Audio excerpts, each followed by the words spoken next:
আমি ঠিকাদারকে ডাইরেক্ট বলেছিলাম বাসিক প্রধানকে যে এটা দিয়ে জল ঢুকবেই, বাঁধটা অনেক নিচু করে দিয়েছেন। এটা কোনো বাঁধ হলো? বাঁধ হলো ওটা বাদ দেখেন, নতুন বাঁধ, সেই বাঁধটা কোনো বাঁধ হলো না। এটা নতুন করে করা হয়েছিল? এটা নতুন করে করা হয়েছে, এটা বাঁধ নয়, এটা রিং বাঁধ করে দিয়েছে, ওটা হলো বাঁধ। কাজ কি সঠিক হয়নি মনে করছেন? এটা কাজ হয়নি, এটা কোনো কাজ হয়নি। এখন কি অবস্থা আছে? অবস্থা ভুতুড়ির মানুষ শেষ হয়ে যাবে, যেভাবে গতবার বন্যাতে ডুবে মরল, না খেয়ে মরল, মানুষের কত হাজার হাজার টাকার পাট চলে যাচ্ছে, এবারও আমরা গরিব মানুষ মরে যাব। কিভাবে কাটলো এটা কি মনে করছেন? এটা তো মনে হচ্ছে কালকে দেখে গেলাম ভালো ছিল, এবার মনে হয় কোনো ষড়যন্ত্র করে কাটা হয়েছে। এটা কারা যুক্ত হতে পারে? ষড়যন্ত্র হয়েছে, রাজনীতির ব্যাপার আছে। এটা রাজনৈতিক ভাবে কাটা হয়েছে? অবশ্যই আছে। কারা কাটতে পারে এটা? এটা কারা কাটতে পারবে চোখে না দেখতে পেলে তো বলতে পারবো না। তাহলে কাদের লাভ? এটা কাটলে লাভ কাদের? রাজনৈতিক ঠিকাদারদের লাভ হবে, গ্যারান্টি ঠিকাদারদের লাভ হবে। যারা যারা যে এখন বস্তা দিবে, আর কোথাও ভুতুনির মানুষকে জ্বালাবে, খাবার দিবে না, টাকা মারবে, নৌকা দিবে না, ওই টাকা মারবে, এইসব করবে আর কি। এই জন্য কাটা হয়েছে। আর যারা কেটেছে তারা ফায়দার জন্য কেটেছে, নিজেদের ফায়দার জন্য, নিজের ফায়দার জন্য কেটেছে। বাদ কাটে কেউ গরিব মানুষেরা মরবে, যারা চাকরি করে, যারা অনেক ব্যবসা করে, তাদের তো কিছু হবে না।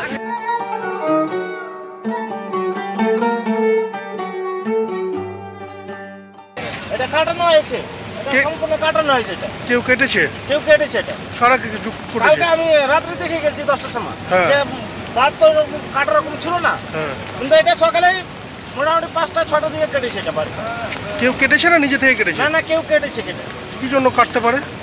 ওই তো এদিকে ভাই ডুবে আছে, এদিকে ভাই ডাঙ্গা আছে বলে কেটেছে।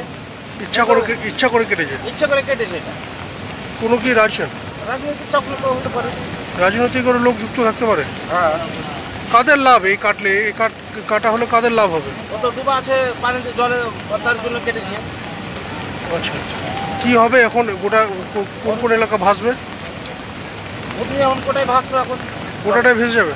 কোটাই ভেসে যাবে, থাকবে না কাছে এই মুহূর্তে প্রশাসনের কাছে দাবি রাখছি, এখন জল যেন থামার জন্য ব্যবস্থা করে, যেন এটাই দাবি করছি।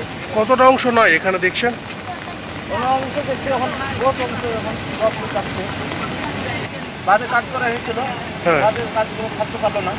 কাজ কি সঠিক হয়নি বলে থামতে পারলো না মনে হচ্ছে? সঠিক কাজ হয়নি। যদি চাকরা দিয়ে যদি থামতো তাহলে থেমে যেত, কিন্তু চাদর তো দেয়নি। তো বালু মাটি কত থামবে? পরিকল্পনাবিহীন কাজের জন্য আজকে ভুতনিবাসী আবারও সরকারের তৈরি বন্যায় ডুবে গেল। ভুতনিবাসীকে ভাসিয়ে দেওয়া হলো, ডুবিয়ে দেওয়া হলো। এই যে বাঁধটা দেখছেন 1,35,00,000 টাকার বাঁধ, পরিকল্পনাবিহীন বাঁধ, আজকে টাকা আত্মসাৎ করা হলো।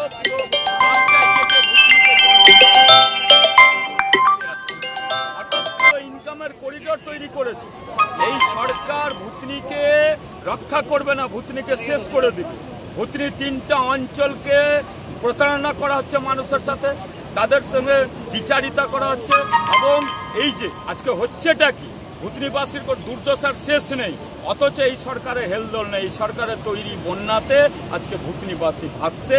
পরিকল্পনাহীন কাজ, সে কাটা বাঁধ দিয়ে আবার বাঁধ তৈরি করা হয়েছে, 1,35,00,000 মাত্র 5 মাসের মধ্যে শেষ হয়ে গেল। ভুতনি যেখানে প্রায় 1.5 লক্ষ মানুষ বসবাস করেন, আমাদের যা আশঙ্কা ছিল, অনেক আগে থেকেই সিপিআইএম আমরা বলে আসছিলাম যে যেভাবে দক্ষিণ চণ্ডীপুরে 1,35,00,000 টাকা দিয়ে কালভার্টের কাজ করা হচ্ছে, ফুলহর নদীর জলে এই কালভার্ট টিকবে না।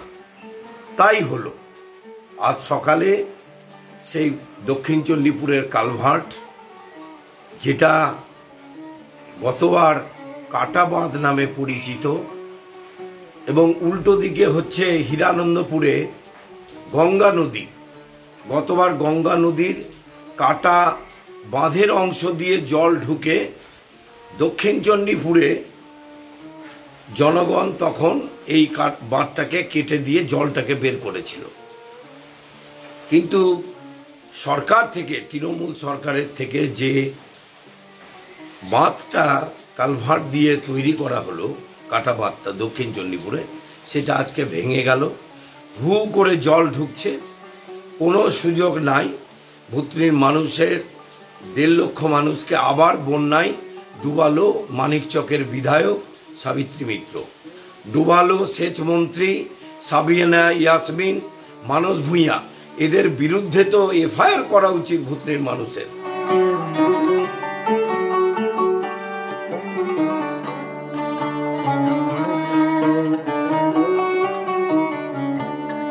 আমরা পরে বালির বস্তা দিয়ে বাঁধটাকে আটকেছিলাম। বালির বস্তা দিয়ে আটকাবার পর রাত্রি 4টার দিকে কেউ বা কারা কিছু লোক, এটা কংগ্রেস এবং সিপিএম এবং বিজেপিরা, সিপিএম বিজেপির লোকরা রাজনৈতিক ফায়দা তোলার জন্য ওখান থেকে সমস্ত রকমের মানে 2-3টা বস্তা ছড়িয়ে লিকেজ করে দিল। লিকেজ থেকে জল ঢুকতে ঢুকতে তারপর ওয়াশ আউট হয়ে গেল। তো এইভাবে মানুষকে ভূতনির লোককে ডুবিয়ে দিয়ে এরা রাজনৈতিক ফায়দা লুটাটা ঠিক হয়নি। এর একজুটিয়াকে দোষারোপ করছে, একজুটিয়ার কোনো দোষ নেই। এর কাজ একজন ইঞ্জিনিয়ার হিসেবে যা যা করা দরকার সেভাবেই কাজটা হয়েছে। এর কোনো রকমভাবে কোনো কিছু হয়নি। এদের একটা ধারণা আছে কাটমানি হ্যানত্যান এসব বলে, ওদের কথা ওরা বলুক, কিন্তু বাঁধটা যারা কেটেছে তাদের শাস্তি হোক, এতগুলো ভূতনির মানুষকে যারা ডুবিয়েছে তাদের শাস্তি হোক। ওখানকার লোকাল মানুষের একই বক্তব্য যে এই বাঁধটা সকালের মধ্যে কেউ সরিয়ে দিয়ে কেটে দিয়েছে। প্ল্যান করে কাটা হয়েছে বাঁধটা? হ্যাঁ, প্ল্যান করে কাটা হয়েছে বাঁধটা। কারা করেছে?